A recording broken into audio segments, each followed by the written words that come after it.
30 tahun kau sholat masih suka kau bohong.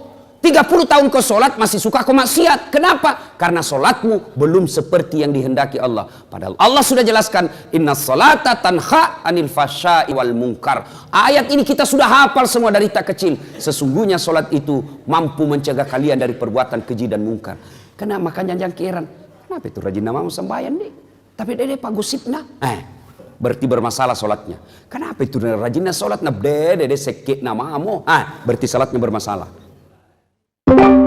Banyak orang bertahun-tahun sholat, tapi rasa-rasanya tidak pernah menikmati namanya khusyuk. Apa itu khusyuk, Ustaz? Apakah khusyuk tidak ingat apa-apa? Bukan khusyuk namanya itu. Kalau sholat tidak ingat apa-apa, itu namanya tidur. Bisa itu sholat tidak ingat apa-apa, itu orang tidur itu atau orang pingsan. Lalu apa itu khusyuk? Fokus pada apa yang kita kerjakan. Bagaimana mencapai khusyuk dalam sholat? Al-Quran mengajarkan ada 3 cara meraih khusyuk dalam Al-Quran. 1, sempurnakan wudhumu. Ini dulu, kalau bapak mau khusyuk dalam sholatnya, maka langkah pertama sempurnakan wudhumu. Bukan dikatakan perbaiki, tapi sempurnakan. Berarti ada orang wudhunya sah tapi tidak sempurna. Pada saat mana wudhu kita tidak sempurna? 1, pada saat membasuh siku, tangan sampai ke siku. Quran mengajarkan membasuh caranya dari jari-jari ke siku. Coba itu buka Quran. Basuhlah dari jari-jari ke siku. Berarti begini prakteknya. Ya toh? Yang kita praktek dari siku ke jari. Bagaimana prakteknya? Buka keran. Berarti itu dari siku ke jari. Terutama kita yang sudah tua, yang sudah pensiun, sudah muka-maka sakaratil maut. Nah itu kalau kita basuh siku, lipat itu sikuta. Kenapa? Karena di belakang ada keriput. Ibu-ibu, coba beda. Bandingkan sikunya cucuta dengan sikuta. Bandingkan. Sikunya yang anak SMA dengan yang sudah 80 tahun. Bandingkan. Yang anak SMA, biar dia tidak lipat, itu tidak ada keriputnya dilihat. Tapi kita yang sudah tua, pasti banyak keriputnya. Jadi ketika kita tidak lipat kita punya siku, maka pasti air tidak masuk dalam siku. Kalau kita yang sudah muda, masih muda, apa tahu godaannya setan? Dia pakai lengan panjang. Coba, pakai lengan panjang seperti ini toh. Cara lipatnya dia cuma begini. Nah, coba lihat. Cara lipatnya begini. 100% tidak sah wuduknya. Kenapa? Tidak kena sikunya. Karena ini wajib siku.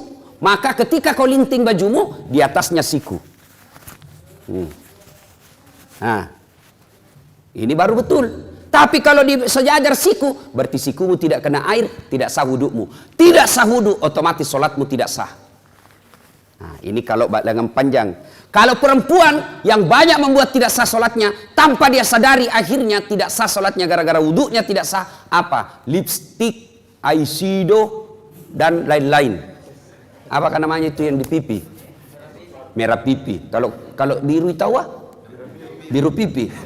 Nah, lipstick. Bu, lipstiknya terlalu tebal. Akhirnya apa? Bibirnya tidak tersentuh air. Atau yang bedak-bedaknya di sini terlalu tebal, tidak tersentuh air. Maka ketika mau wudhu, maka ibu-ibu bersihkan dulu itu. Nah, ini yang menjadi masalah kalau dia pergi pesta.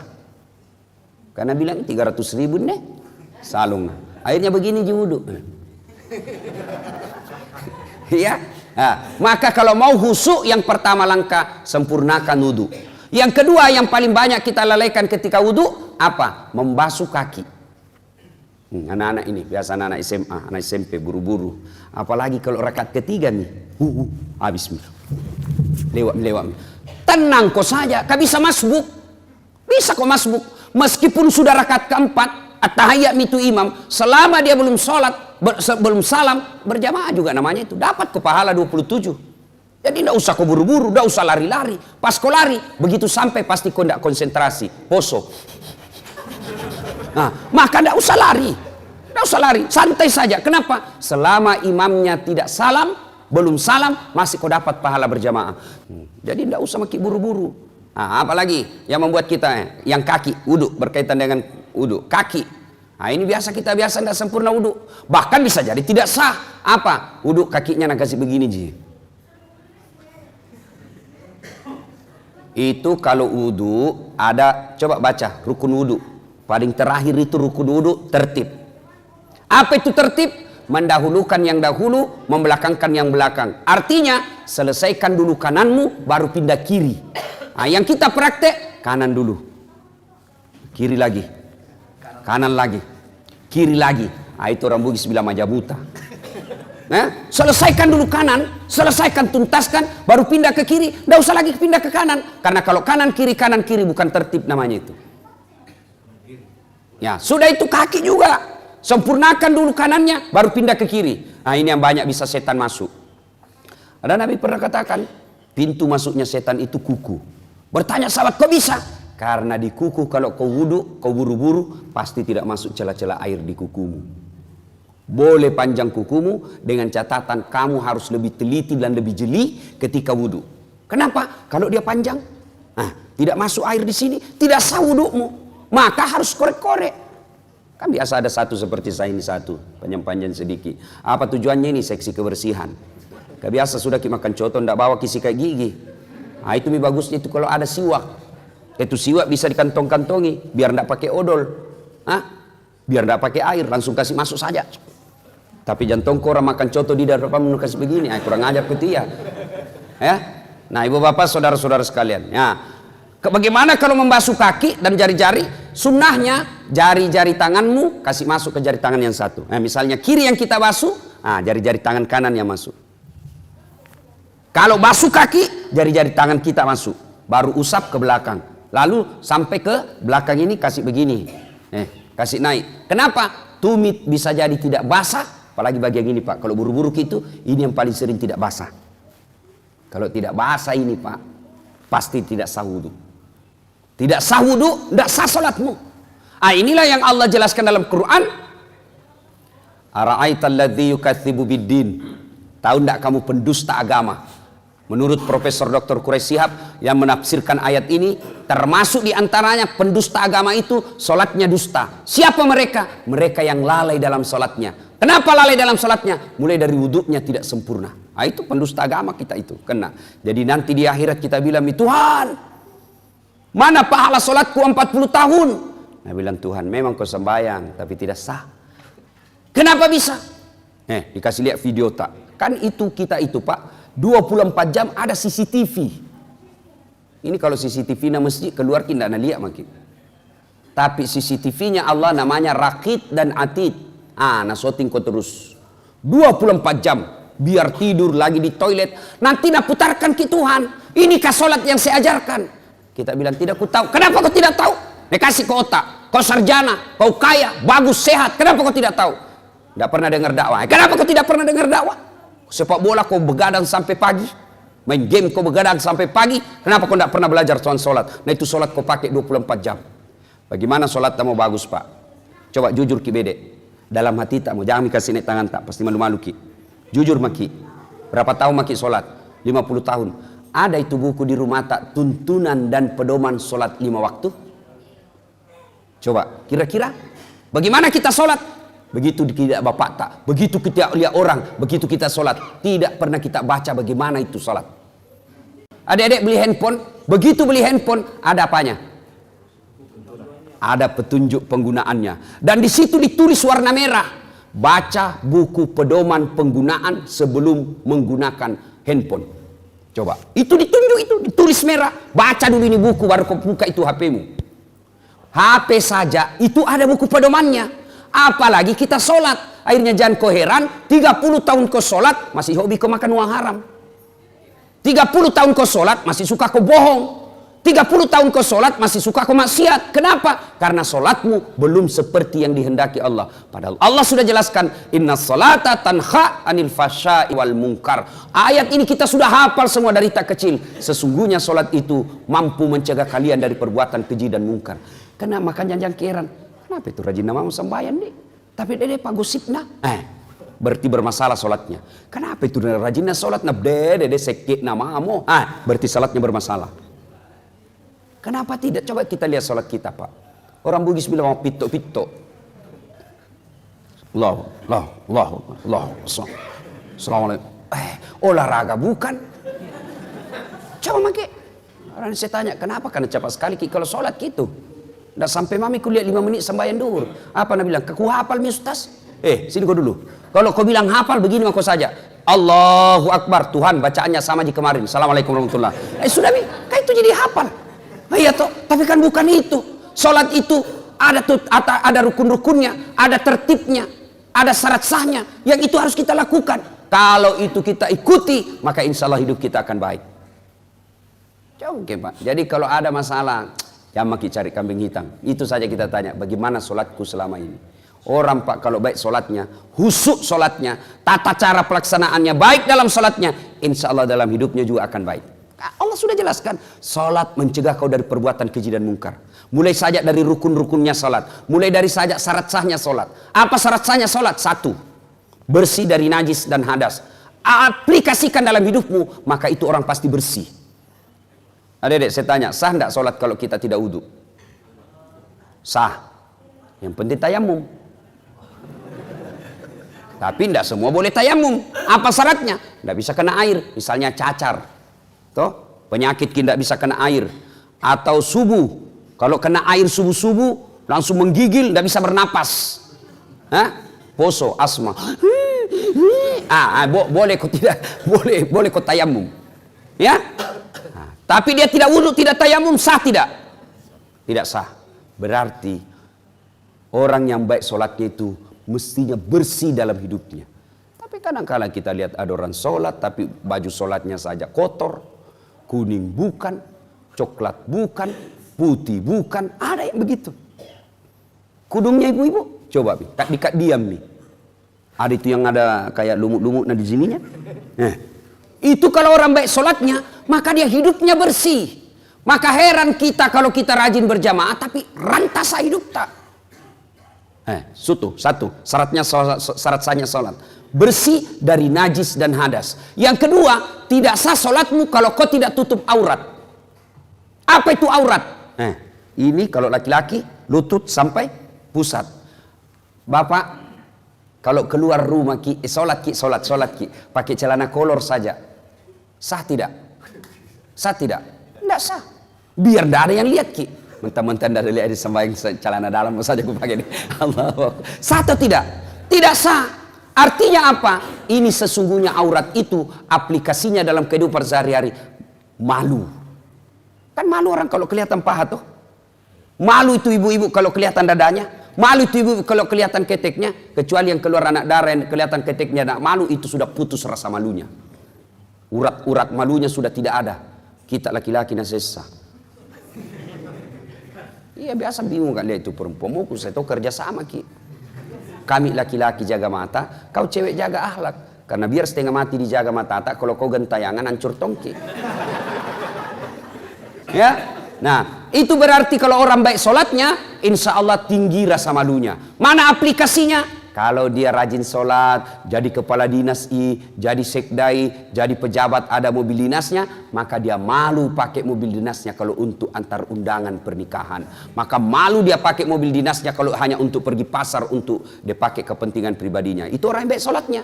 Maka wajar ketika Allah berfirman, sesungguhnya sholatmu mencegah kalian dari perbuatan keji dan mungkar. Itu coba diaplikasikan saja itu.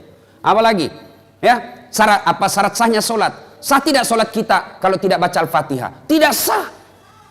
Kalau diaplikasikan dalam kehidupan sehari-hari, apa itu Al-Fatihah? Al-Fatihah itu ada doa di dalamnya. Al-Fatihah itu ada di dalamnya rasa tawakal. Maka kalau orang yang baik sholatnya, maka dia tidak pernah bersangka buruk kepada Allah. Aplikasi dari surah Al-Fatihah. Apalagi syarat sahnya sholat. Sah tidak sholat kita kalau tidak menghadap kiblat? Ibu-ibu saya tanya, sah sholat kita kalau tidak menghadap kiblat? Sah tidak adik-adik? Sah tidak sholatnya kalau tidak menghadap kiblat? Sah. Kalau kita tidak tahu. Tapi sekarang tidak ada istilah tidak tahu lagi sekarang. Karena ada namanya, apa itu? Kompasnya itu handphone. Ada semua itu, Muslim Pro. Gocang sedikit. Tapi matahari di sana terbenam. Terbit di sana pagi-pagi. Kenapa ini begini nak tunjuk? Gocangi lagi. Masih nak tunjuk, berarti soal ini kompasmu. Belum diislamkan. Lebih kau lihat itu matahari terbit. Di mana? Lawannya itu. Di mana kalau di atas perahu Ki? Nah, tidak dilihat. Lihat mana? Mana terbit? Oh, di sana terbit. Oh, berarti di sana terbenamnya. Sudah. kau putar perahumu menghadap ke sana. Lagi sholat tiba-tiba goyang perahu. Jangan tahu mau kau goyang-goyang juga begini. Enggak, Pak sudah lewat yang pertama. Ya, itu yang pertama doa. Ya. Nah, yang kedua, cara khusyuk menurut Quran, satu tadi sempurnakan wudukmu. Yang kedua, berpakaianlah yang indah. Itu perintah Quran surah Al-Jum'ah. Cuma kita kadang kalau sholat pakaian biasa saja. Nah setan goda itu. Coba lihat. Bapak kalau mau sholat ke masjid, ada itu bisikan hati, pakai kau baju bagus. Ada itu namanya hati nurani. Tapi begitu kita mau pakai, nah goda ki setan, ya mau kau repo ki. Akhirnya buru-buru kau cepat, kau mau di kamar. Setan itu. Karena setan itu Pak, tidak mau berhenti menggoda kita sebelum dia berhasil. Mulai dari asan, nah goda memang maki. Wudhu, nah goda maki lagi. Sudah ki wudhu, mau ki pakai baju gamis. Nah bilang ki, jangan aku bilang korang nanti soalim. Akhirnya tidak jadi. Itu setan, padahal itu ajaran Quran. Kau datang ke masjid dengan berpakaian yang indah. Makanya Nabi kalau itu mau sholat disunahkan pakai parfum. Itu sunnah. Kan teman-teman kita jamaah tablik, kalau dia mau sholat itu kan dia pakai langsung, dia kasih keluar itu anunya. Minyak-minyaknya yang digosok-gosok, malaikat subuh. Kadang juga ada malaikat maut. Itu malaikat maut itu kalau kalefa bau, malaikat maut itu. Itu sunnah. Tidak ada parfum, boleh kau pakai itu apa? Setrika. Pengaruh kalau orang setrika. Yang penting pakai parfum, pakai bau-bau. Mau palsu mau asli pakai, itu sunnah. Artinya apa? Kalau bapak pakai parfum sholat jauh lebih mulia daripada yang tidak pakai parfum. Itu sunnah. Sikat gigi, itu anjuran agama. Berpakaian yang indah. Tapi sayang kita kalau mau ketemu wali kota, bawa pakaian indah. Sekalinya mau datang ke masjid pakai baju kaos, celana training, battala. Pas sujud ada celengan di belakang. Ya. Yang ketiga, bagaimana supaya bisa khusyuk dalam sholat? Yang ketiga menurut Quran, kalau kau sholat, bayangkan bahwa itu sholatmu adalah sholat yang terakhir. Coba. Jangan kita selalu berpikir masih panjang umur, tak? Jangan. Banyak kan orang pergi, sehat, pergi, tidak ada tanda-tanda kematian, pulang tinggal jenazahnya. Keluarga saya di Surabaya, 2 minggu yang lalu, pergi sholat maghrib, masih masjid, sholat isya, masih sehat walafiat, segar bugar, pergi sholat isya selesai sholat asar, pergi main badminton, bulu tangkis, tinggal jenazahnya pulang. Kenapa? Serangan jantung di lapangan. Jadi bapak, kalau keluar ki, itu jangan lupa sayang-sayang istri tak. Ibu kalau keluar di suami tak, peluk baik-baik, cium tangannya. Siapa tahu itu adalah ciuman tanganmu yang terakhir. Tadi tahu. Makanya kalau pergi suami tak cari uang, ibu doakan ki. Selamat. Jangan suamimu pergi cari uang, kau pergi gosip. Baru 15 menit pergi suaminya, pergi Tommy dia tawaf di komplek. Nah kelilingi semua. Alasan jogging-jogging tapi cari informasi. Itu penyakitnya perempuan. Tuh. Mana ustaz na gosip tong. Nah lihat kata dia bilang, itu jibajuna waktu na di YouTube.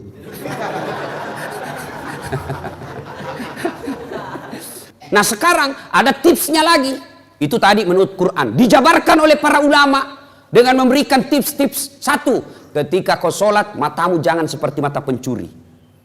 Ada kan orang sholat seperti mata pencuri. Allahu Akbar. Nah, paling dibaca semua tadi di atas sini.